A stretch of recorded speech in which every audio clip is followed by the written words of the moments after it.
Okay, Assalamu alaikum everyone. Thank you for joining us for our Blessed Friday evening transfers of information, or also called wise wisdoms from wise members of our community.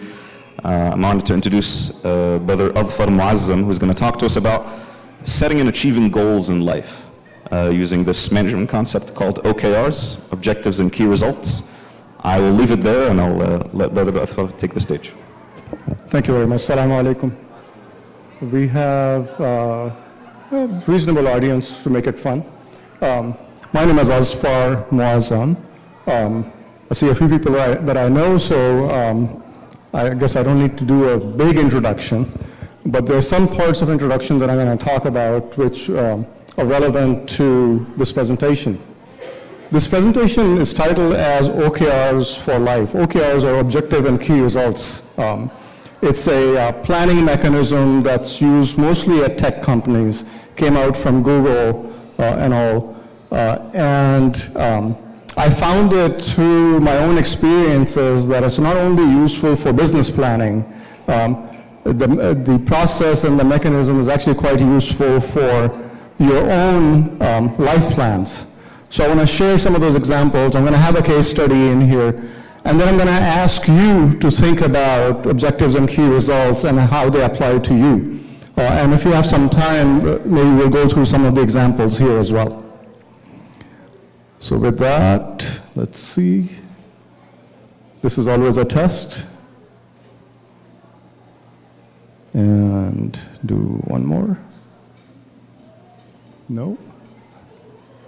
I gotta get closer. This button, right? Oh, okay, I need to change. There you go. How about now? Oh, it works. All right. So real quick, you see an introduction to like where I've been. I did a degree in computer science. But I didn't decide to do a degree in computer science in ways that we decide today.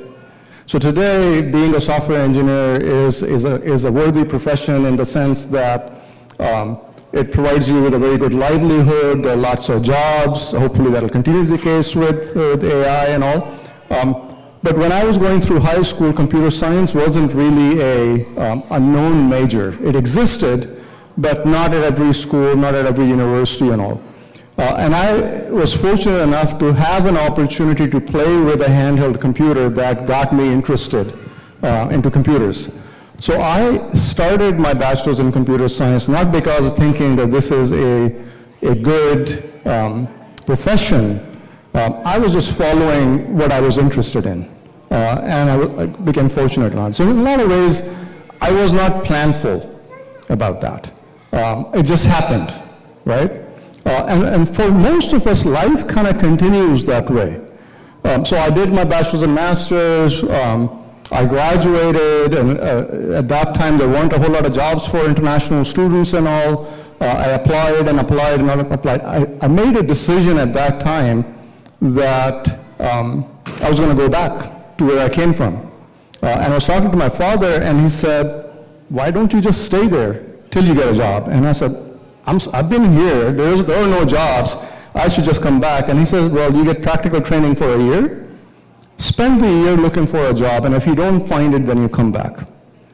So I asked him, why would I do that? And he asked me, what is your long-term plan? And I gave the answer that I get from my kids, which is IDK, I don't know. And he said, well, in that case, just stay and look for a job. And it turned out that in the next 3 weeks, I landed a job at Microsoft that I could not have dreamed of, right? So again, there was not a planful decision on my part, but certainly a planful decision on my father's part, because he was thinking about something. So that was my first introduction to, if you're planful about things, your life can change in ways that you might not have imagined.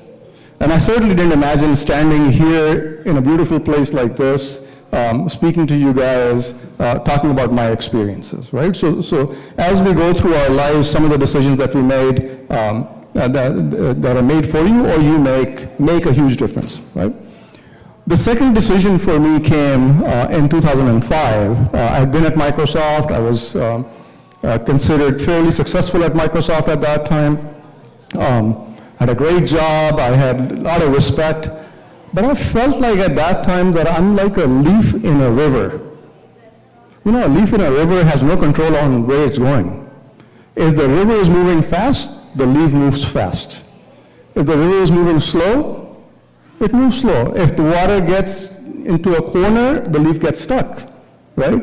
And I was kind of feeling like that none of this is my decision. None of this is my doing. If I'm progressing in my career, a lot of it is not because of me. It's because the water in the river is moving fast, and I'm just moving with it, right? So at that time, I remembered the earlier conversation that I had with my father, which was, make decisions that you want to make to achieve the things that you want to achieve.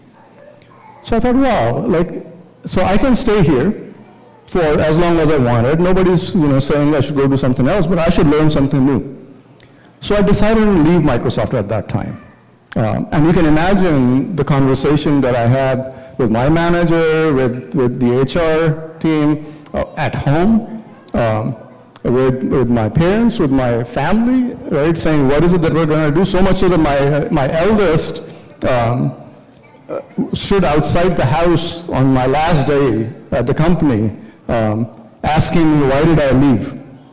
Right? So, however, that decision, again, taught me a lot of new things that I wouldn't have learned. Right? So that deliberate decision, again, delivered things for me that I did not imagine that would happen. Right? And a lot of the successes that I had after that had to do with that decision of leaving Microsoft. Right? Again, the point here is that a lot of times we're not planful and good things happen.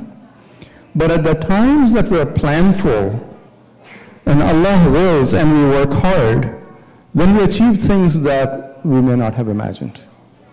Right? So with that, I'm going to jump over, now I am doing this effectively, right? So, and a lot of it, my ability to be able to come out and speak to you and do the things that I want to do is really driven by the decisions that got made earlier.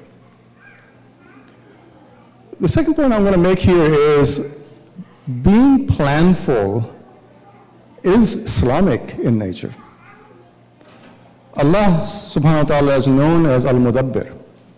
Not one of the 99 names, but if you go through the Quran and all, that is a quality of Allah that comes through. Al-Mudabbir. Thoughtful, planful. Right? Wallahu khairul makirin. In Surah Al-Imran, Allah is the best of planners. So does that mean that we don't need to plan because things have been planned for us? Right? Think about that. Right? If things have already been planned and Allah is the best of the planners, then maybe we don't need to plan. And then Prophet Muhammad came and gave us some other advice. When somebody asked him saying, should I tie my camel and trust in Allah, or should I just leave her untied and trust in Allah? And Prophet Muhammad said, tie her and trust in Allah, right? So have a plan of what you're going to do. It's not sufficient to just have tawakkul. You have to make an effort. You have to make a plan. That's what Allah expects from us to do. So I was talking to Sheikh Adam about this presentation, and I said, Sheikh, are you going to be there? And he had a commitment, so he couldn't be here. And I said, too bad, because I was going to ask you a question. So he said, well, you can ask me a question, and I'll record an answer for you, and you can play it. So the question I asked him, saying, for this slide, what are some of the examples in the Islamic history that shows that it's important to have a plan, and it is important to discuss the plan and then execute. So, and he sent a video recording from his car, so I'm going to try and play it and see if it comes through. You won't be able to see him, but I think the playback will work.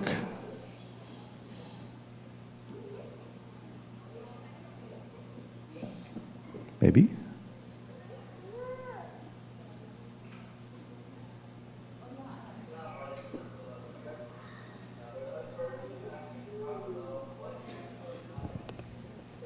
No, it's coming from. The volume is not high enough. Volume. I can restart. Can you get the volume up? Here it's. Well, I'm going to summarize. So he sent the example of Jang Khandaq, right? The Battle of Khandaq, right? So the Kuffar were going to attack Medina, and Medina was not completely protected. So they had a conversation about like how do we protect the city, and here we have Prophet Muhammad. He's the Prophet. He's the last messenger.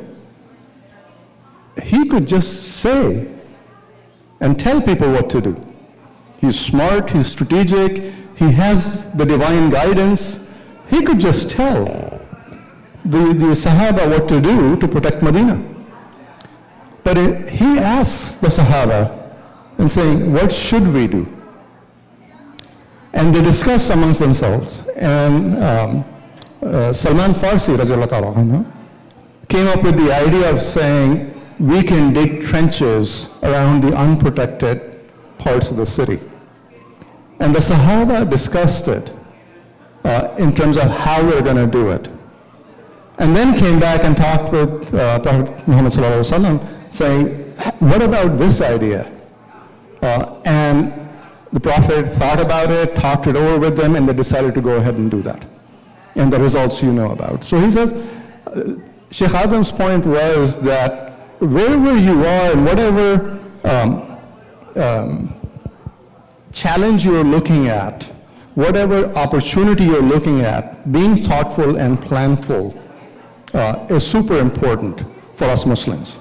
I'll give you another example. As Muslims, whether we think about it or not, we're planful throughout our day. You come for prayer, you think about, do I have wudu or not?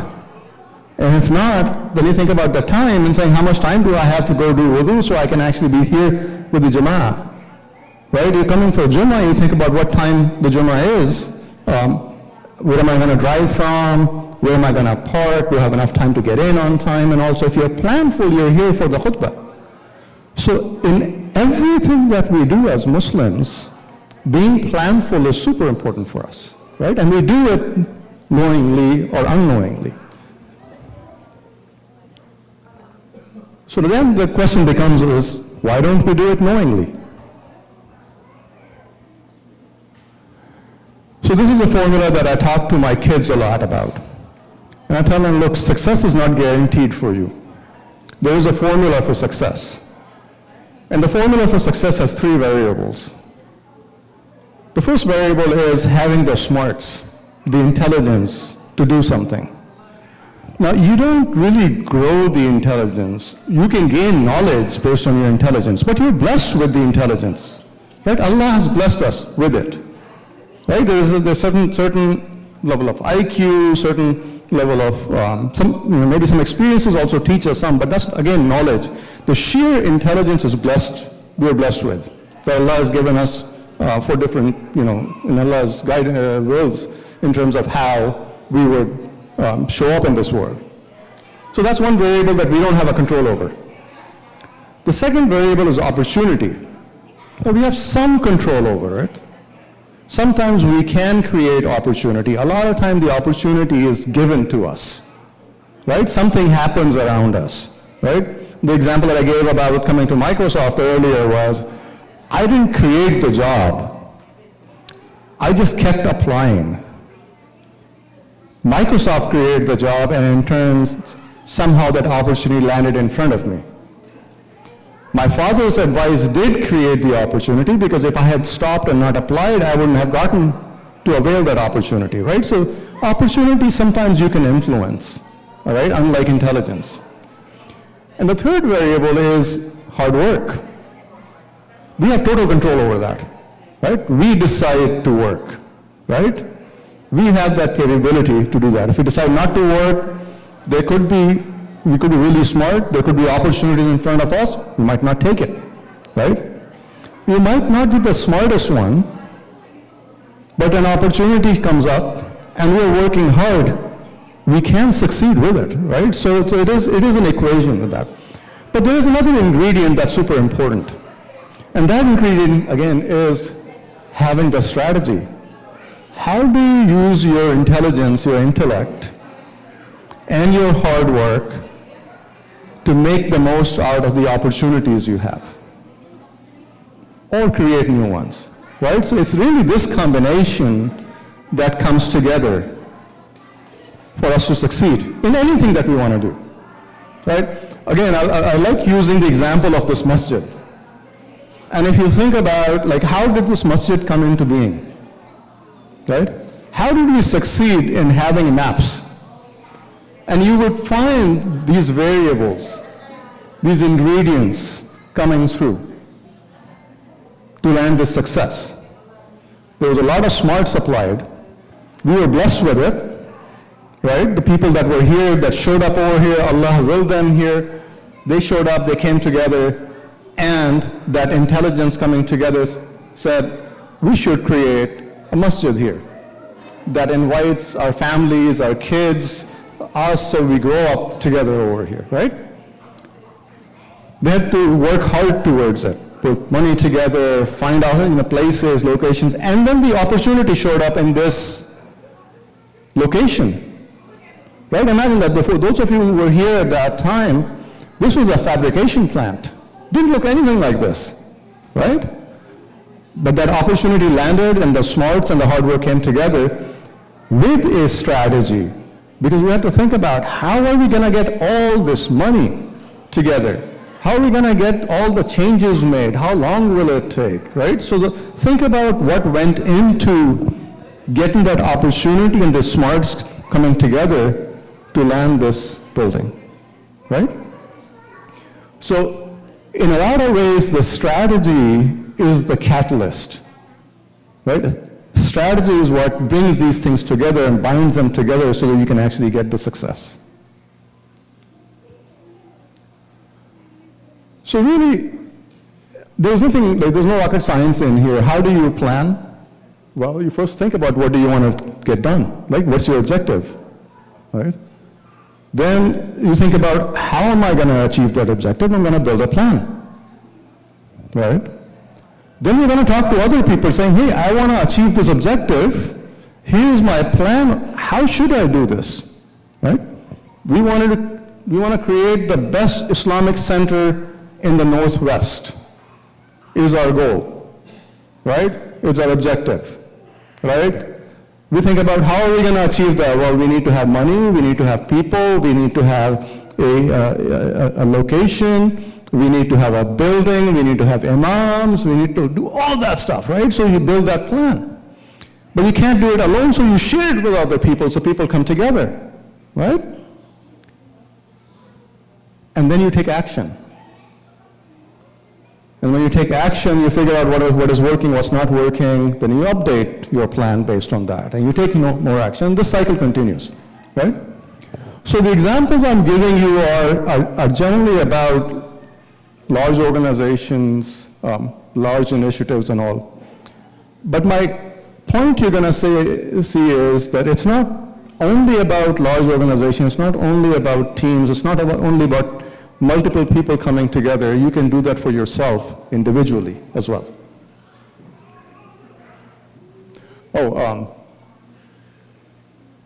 The plaque here is something that was given to me in 2002.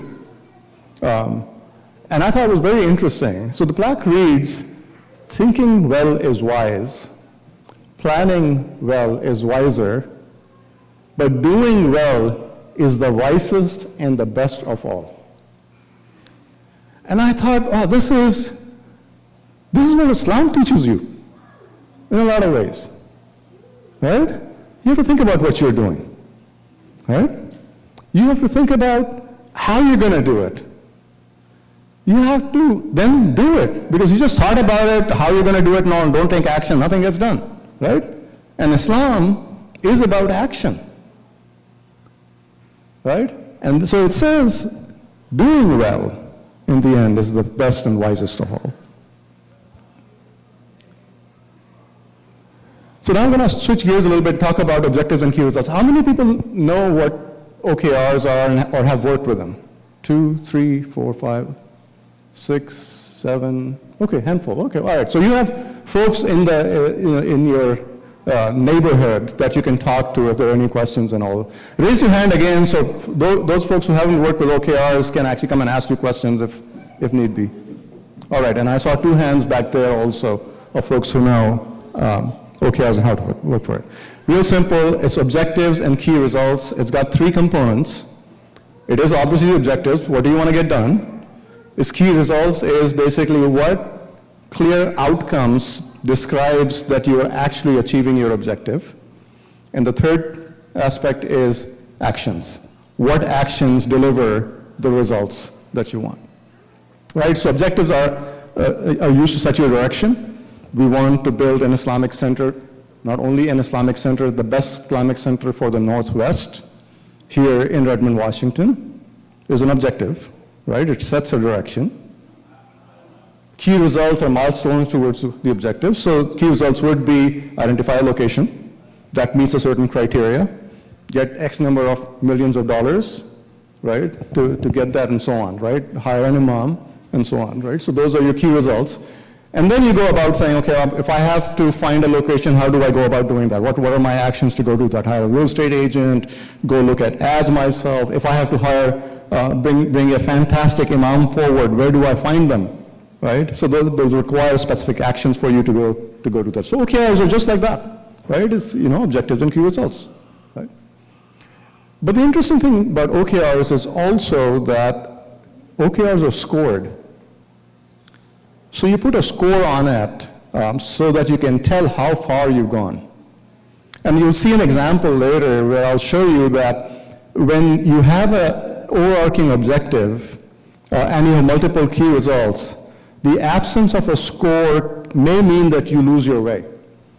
So the score actually guides you towards figuring out, well, am I making good progress or not, or something needs to change. Right? Good OKRs are focused on outcomes. A lot of times people think about the actions you're taking as opposed to the outcome, right? So I have to find, a key result is for the masjid would be a easily reachable location for where the Muslim population lives on the east side. I'm making it up. That probably wasn't it, but I'm making it up. So if you have that key result under the objective of create the best Islamic center in the Northwest, then you will say, all right, my key results shows me the outcome that I've actually found the location. But the actions would be the ones that actually show activity. And you'll see, like, I don't know if you're communicating that clearly and all, but you will see that in an example that you have to differentiate between what an outcome is and what an activity is, right? An activity would be calling a real estate agent, right? I called a real estate agent. An outcome will be a location is identified, right? That's the difference. The other good thing about, an important thing about OKRs, good OKRs, is that they're visible and shared. So making the OKRs public drives accountability. It also helps you improve them. So the example that I gave about the Battle of Khandaq was by discussing the plan, based on the objective, made the plan better. So when you share it, it actually makes it better. It's measurable, so you know whether you're making progress and how much progress you're making and if you need to make any adjustments. And then it's updated and maintained. A little bit more about differentiating between objectives and key results. So the thing about objectives is that objectives are durable. They set direction, they're ambitious, they're cross-boundary, they live for a long time. They don't live for quarters, they live for years. All right, so creating the best Islamic center in the Northwest is not something you would do in a quarter, right? I would argue even after a dozen years, we're still striving for that objective, right? That's still our objective, to be the best Islamic center in the Northwest. Maybe it's time to change that to say to be the best Islamic center in North America, right?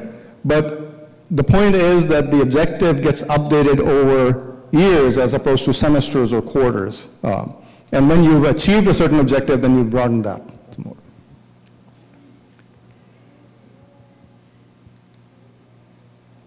And if my clicker works, key results.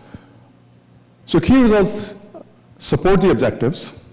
Like I said, they're outcome driven. You don't measure the objectives, but you measure the key results, so you know you're actually making progress on those. They're generally self-defined, and self-defined could be the individual or the team itself. Objectives generally are larger than an individual, right? Even though I have personal objectives, they're larger than me in the sense that it impacts multiple people in it. So,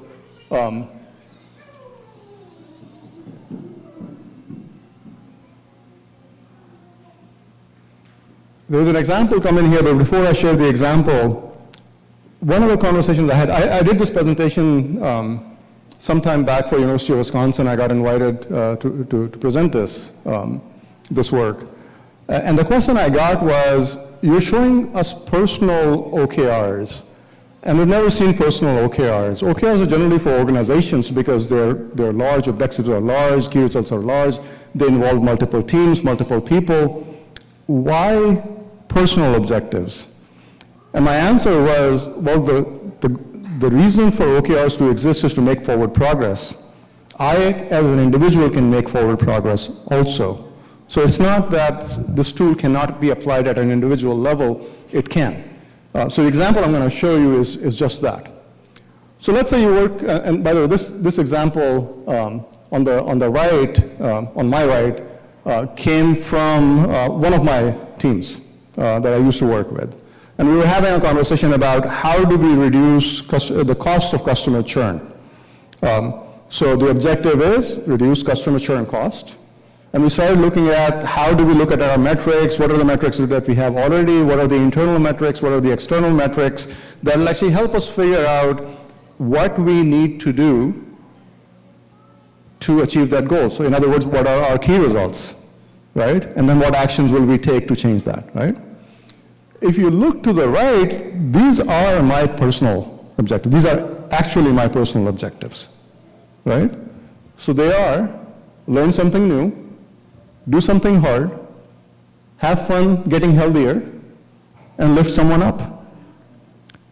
Now, when you think about these objectives, reduce customer churn cost doesn't sound like something that you can do in a month or in a quarter or in a semester. And if you could do that, you probably were not doing something right to begin with, right? It's something that takes some time to work out in terms of how you're going to do it, and there'll be multiple iterations to do it. You make some progress, then you figure out other things, you make some more progress and all, but it's going to be a sort of an ongoing objective because you always want to reduce that cost. So that quality applies, it's durable, right? An objective is durable. If you look at the personal objective, the same quality applies. They're durable. I always want to learn something new. I always want to do something hard, right? Because it'll be challenging. I always want to be healthy, but I just don't want to go exercise for the sake of exercising, right? I just want to have fun at it also, right? So that's durable too. And I always want to lift someone up. Why? Because I'm a Muslim and I've been asked to do that, right? So the same quality applies whether you're looking at a team or a business or a professional objective, or just personal objectives.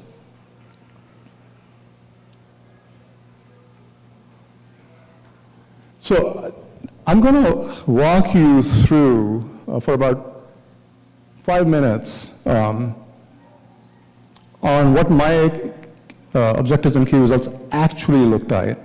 And I want to do that to point out some of the points that I made about scoring the key results. And the reason that's, for me it was profound when I started doing that because I could have just made these objectives, I could have just written the key results and moved on.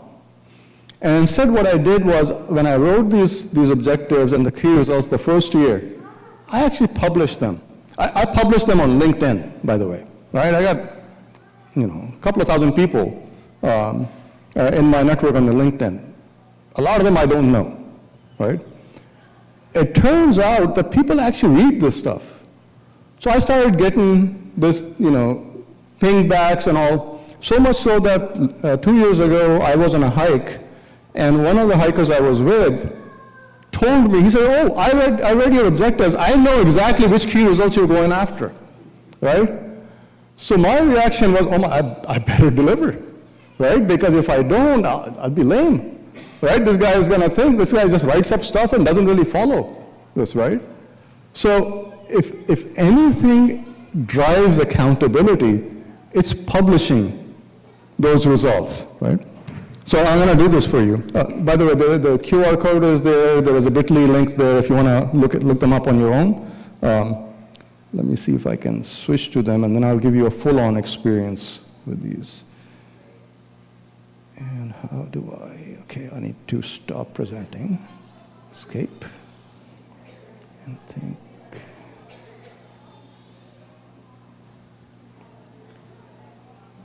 All right. Can you see it? Yeah. But if I do that, then I can't see it, so let me do something else.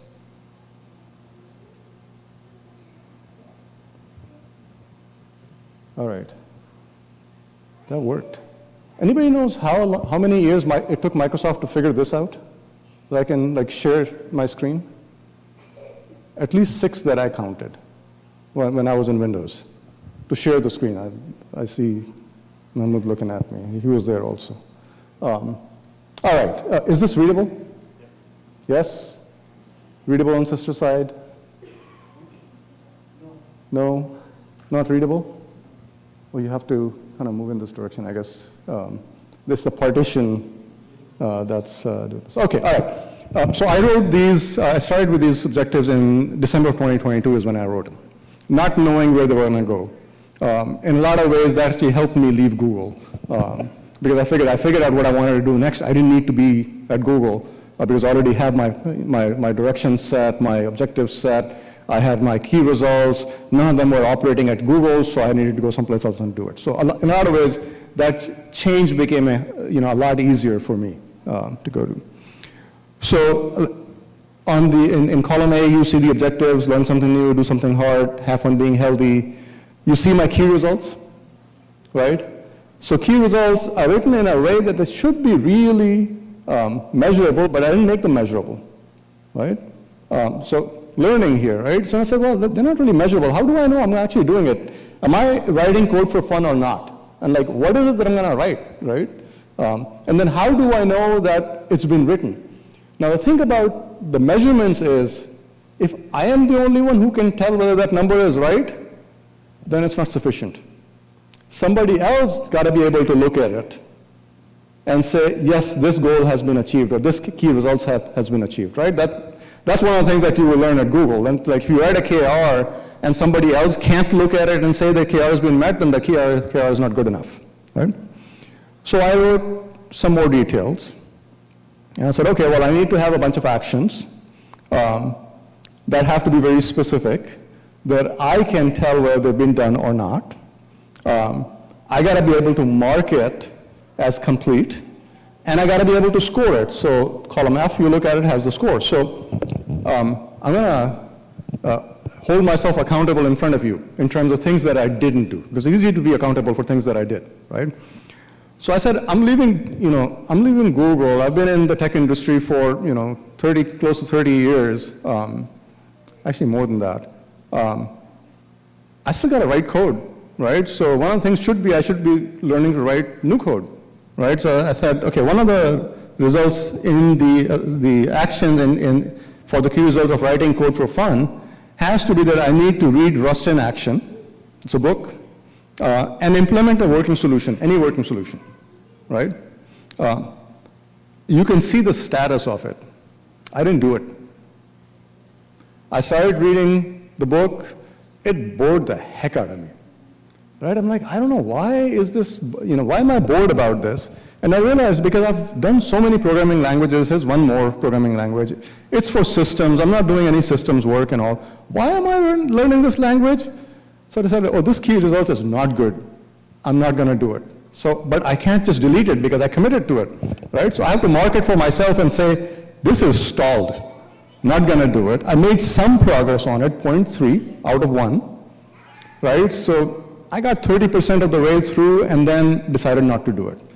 A very deliberate decision, right? So that's the other thing to learn about this, right? All decisions here are deliberate, right?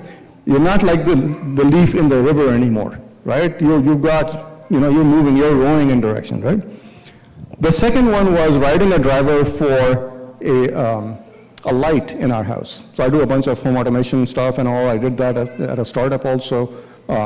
So I wanted to work with this light that didn't have a driver for the system that we had at home. So I said, I'm going to go write that. So I did write that, right? So at least I got part ways through, right? Now I'm going to jump on to some of the fun stuff, right? So doing something hard, so I'm like, wow, what will be hard? What should I do that I feel like, that was really, really hard. So a bunch of different things, right? I go to Pro Club and the cycling class is really, really hard. I said, okay, I should be really regular there, right? So I'm going to be in the Pro Club ride sessions at least twice a week, every week, right? That's going to be hard for me. By the way, if I did that action helps me with my objective of staying healthy, right? I'm not having fun staying healthy, but I'm staying healthy, so it's part ways there, right? If I jump down, I got to climbing Kilimanjaro.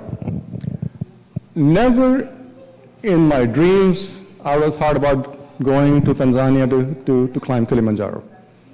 I didn't think I could do it. It's a 19,000 feet, summit. I haven't done 5,000, let alone 19,000, right? But I thought, my objective is to do something hard. What could be harder than this? I can't imagine something else harder than this. So I'm going to sign up for this, right? We talked about opportunity. I didn't dream up going up Kilimanjaro. I saw an email coming through from one of the trainers that I used to work with at Pro Club, who was taking a team to Kilimanjaro. So I went to him and he says, well, we don't have another spot. I said, if you open another spot, I'll join in. He ended up opening another spot. So I didn't create the opportunity showed up. I worked hard for it, and I did it, right? So again, if I didn't have the objective of doing something hard and having fun being healthy, I wouldn't have gone and done that, right? But now I did, right? So now, and the same thing, I won't bore you with the rest of it. I'm going to flip ahead before I move things to you guys to 2025. No, I got to make a comment about the score. I made one comment about the score. I'll make another comment about score. So one of the things that, when I was leaving Google in 2023, I said, hey, I'm going to spend a lot of time with people that I used to work with, especially earlier in career, so I can mentor them, guide them. I'm going to make time available for them. Not only for them, but for me also, because that's a way to stay current, to stay fresh, and also I put that action, the key result was 4 hours a week for mentoring is committed. And then the action was weekly coffee time as requested, review and make recommendations, job referrals, like whatever came in my direction. And I realized, regardless of how hard I tried, I wasn't spending 4 hours a week on this, right? So I said, the fact is, maybe a couple hours a week. So I didn't really meet that objective. That's why it's 0.5, right? It's published. So now when that happened, Moazzam just went someplace. He reached out to me and he said, hey, I noticed your objectives and key results. And there is this thing in there about mentoring. You have time? And I'm like, yeah, I got time, right, please, right? So he says, oh, we're doing this mentoring setup at MAPS. Would you be willing to commit time? I'm like, willing to commit time? Yes, I'm not meeting my objective, man, right? Yeah, so bring on, right? So I ended up actually signing up with the mentoring sessions that we had at MAPS, right? So think about it again. The fact that the objective existed, that there was a key result, it made me do this thing. If I didn't have it, if I didn't publish it, if somebody else didn't see it, it wouldn't come to me. I wouldn't have the opportunity to do that, right? Last point on my own objectives is if you fast forward to 2025,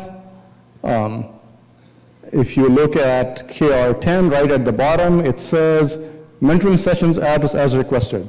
Still doable, right? And if I go to the right, it says deliver 2 sessions at MAPS, well through the years and personal OKRs. So you guys are actually helping me meet my objectives. And when I'm done, I'm going to mark it as 1, because I'll be done with this, right? What is the point that I'm making? The point that I'm making is that I'm using this to manage myself, right? Because if I don't manage myself, I might lose my track, I might show up in some other places. All of a sudden, I'm back to being that leaf in the river, as opposed to having oars and plowing through the river in the direction that I want to go to, right? So with that, I am going to change gears and come to you. And let me come out here. Yeah. So now we started about 7:10, so I have about 13 minutes of your time. I want you guys to think about some objectives that you have or you want to have. Take a minute to think about that, and then I want you to share them. And you can raise your hand as soon as you have one.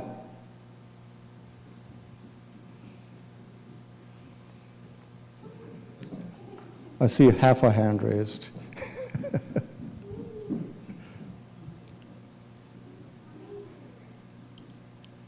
And if not, we can start like writing objectives for MAPS.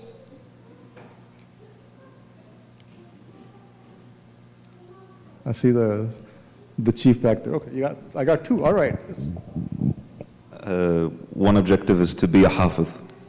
To be? A hafiz. Oh, hafiz. Yes. So the objective is to be a hafiz, mashallah. That's very doable, right? Because you have to work towards it. Even when you achieve it, you have to continue with it, right? To maintain it. What would be some of the key results? I've thought of 3.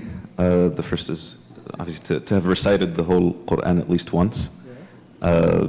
The other would be a weekly commitment to reciting or going to class, and then another time commitment to teach.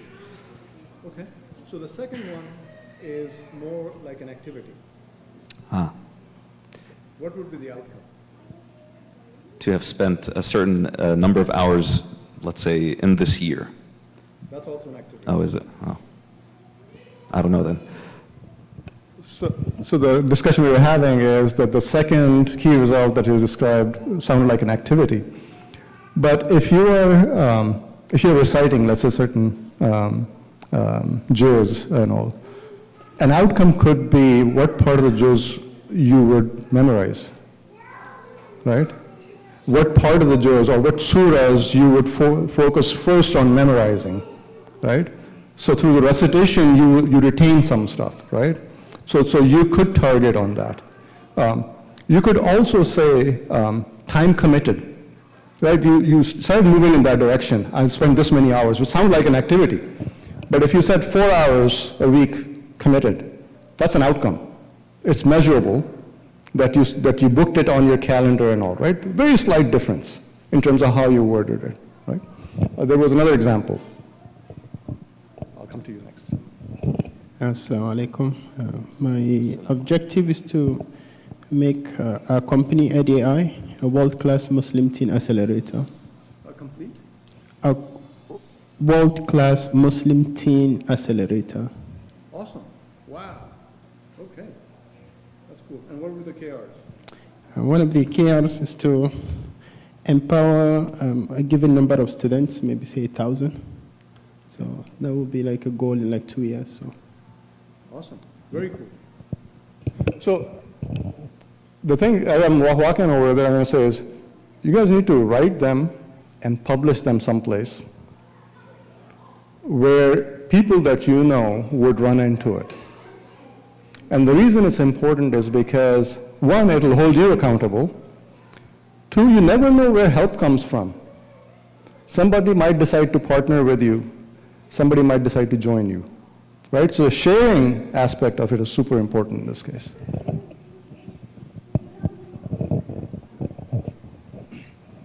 So I have a small health-wise objective to maintain my health, and so for that my key was to do like mailbox once a month at least for 2025, and the result is until now I did 9 times, once per month. Wow. So that's pushing me, and posting on the social media that helped also encourage that I need to do it. That's right. Awesome.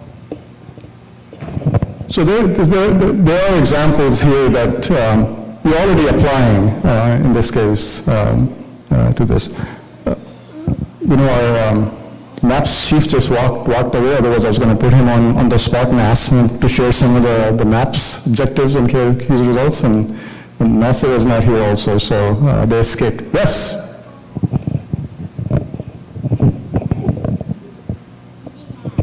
So one of my objectives that I'm working towards is building the next big brand for Muslim women, and a couple of the key results or steps along the way would be to build a really solid team, to prioritize, and to quit my day job. Wow, that's very good. So I think you're going to find a lot of people here who can help you with it, right? So again, I think the same point applies. If you share them, in the community, and I use LinkedIn because that's that'll go very widely. Social media platforms are pretty good for that also. And I think especially in our community, you're going to find people who would come out to help with that. That's awesome. All right, with that, we're just past 8 o'clock. Any questions, other comments that you want to make? Yes. I have a question. Thank you so much, first of all, for being here. This is a feeling I have, and I may be speaking for our group here, when it's a feeling around sharing our goals. There's a saying in Arabic, "Dari ala shamatak ta'id." The Prophet Muhammad, peace be upon him, also had once said that, "Ista'inu ala qada'i hawaijikum bil kitman." So seek help in achieving managing your affairs or meeting your needs with discretion or secrecy. Yeah. And that's a feeling that if we talk about our goals, they deflate, and then the talking becomes the activity. Yeah. How do you combat that? So if I understand the question was, that a lot of time we have objectives and goals that we want to keep discreet. We don't want to show off. Because it might come off like that. My response to that is, number one, innamal a'malu binniyat. What is your intention? If your intention is to show off, then obviously that's not the right thing to do. And I'm not saying that is, for most people, that's not really the case. But we do feel like that. When I was publishing that, I was saying, why am I publishing this? What is the goal of this? I don't want to show off that I'm doing all this stuff and all. But the point is that what I learned at Google at that time is by sharing that broadly drove that level of accountability. So I started with that and saying, this is for me. I know if I've published it, I am not going to move in some other direction, and I'm committing to myself that I'm going to come and update that every quarter. Right, so it's current. So I started with that.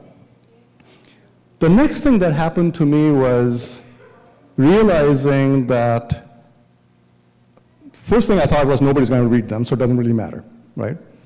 But when people read it and they commented on it, I got to improve on them. So then the second thing happened to me. I was like, of course.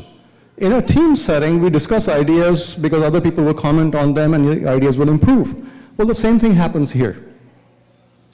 The third thing I will say is, a lot of times, especially, I think it's cultural in nature, the cultures that I come from, and a lot of people here in our community come from a culture of humility, right? Where we want to show ourselves to be smaller.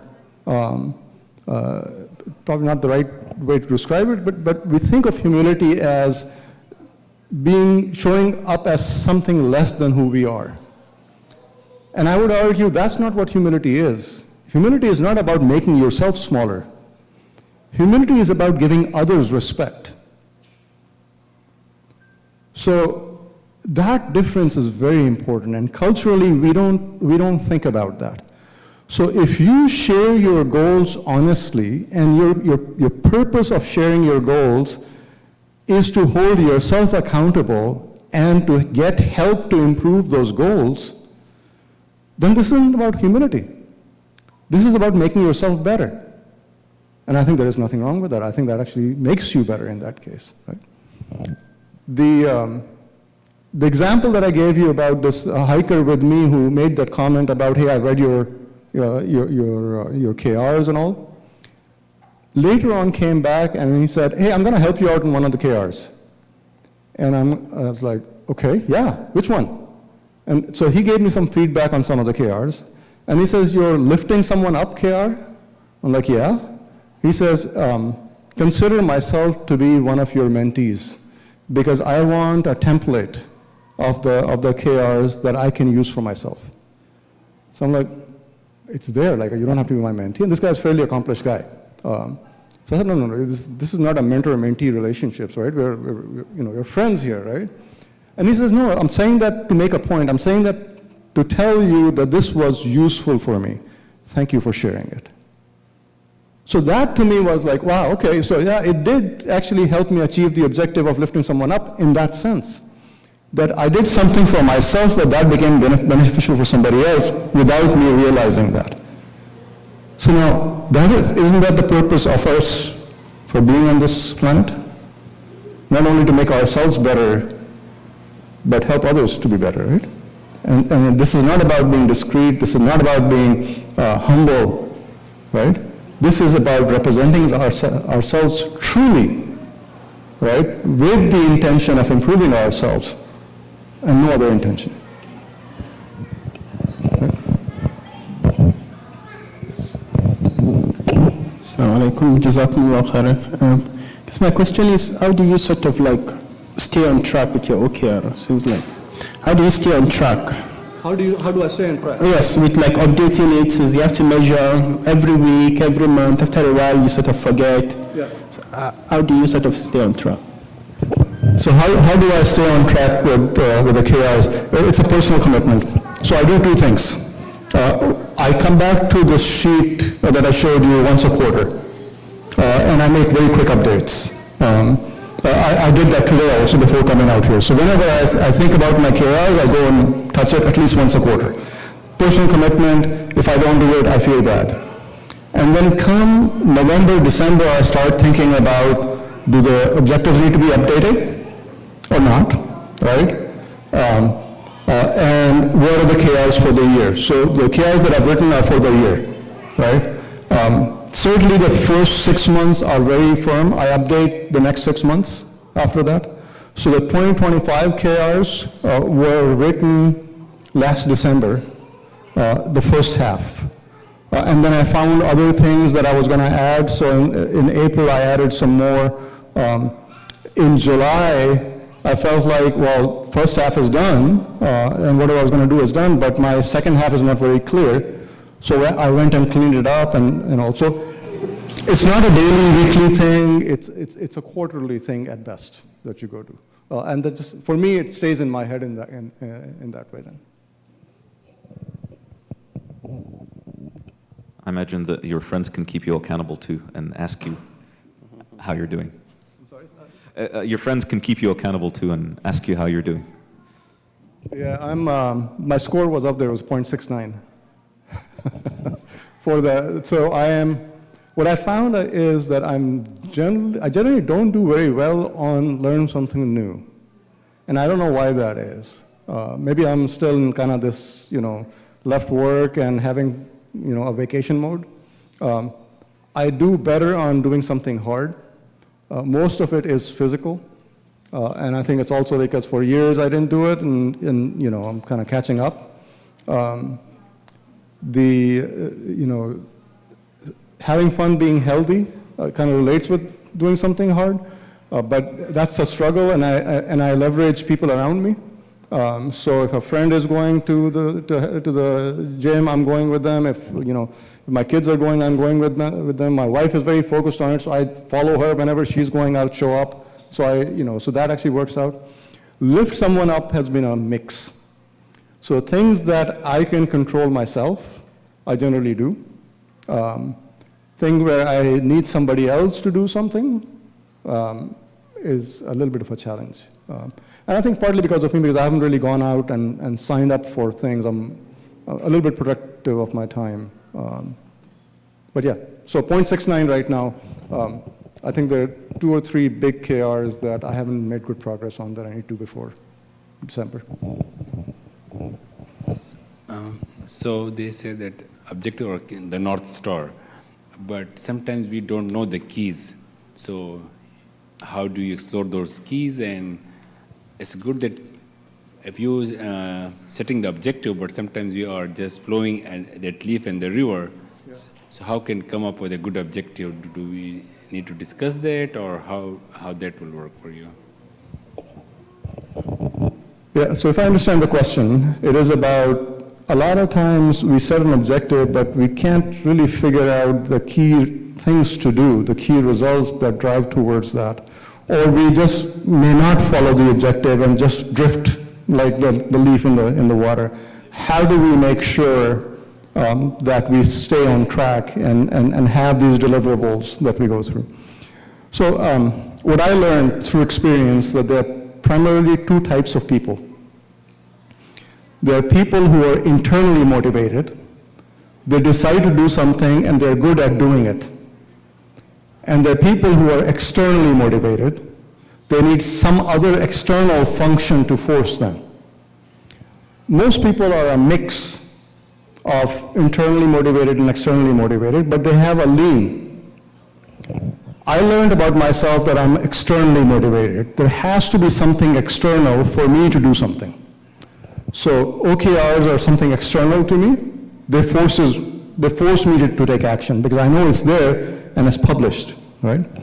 There are other folks who just want to, like as an example, just are motivated by being healthy. I'm not motivated by being healthy. I'm not motivated to do exercises. I'm not at all motivated to go to gym. But I go there, right? And I go there 6 times a week. How do I do that? Like I said, I follow my wife because I know she goes there. That's an external motivator, right? So if I just tag along with her, I'll show up over there. I have this specific thing. Okay, 1 more minute. So you figure out about yourself whatever motivates you, either an external motivator or an internal motivator, and you leverage that. All right. Well, thank you very much. Thanks for the good questions.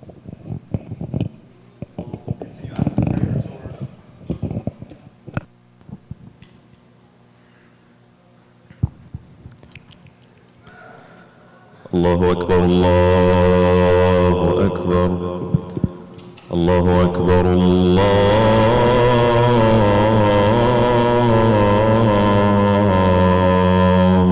أكبر أشهد أن لا إله إلا الله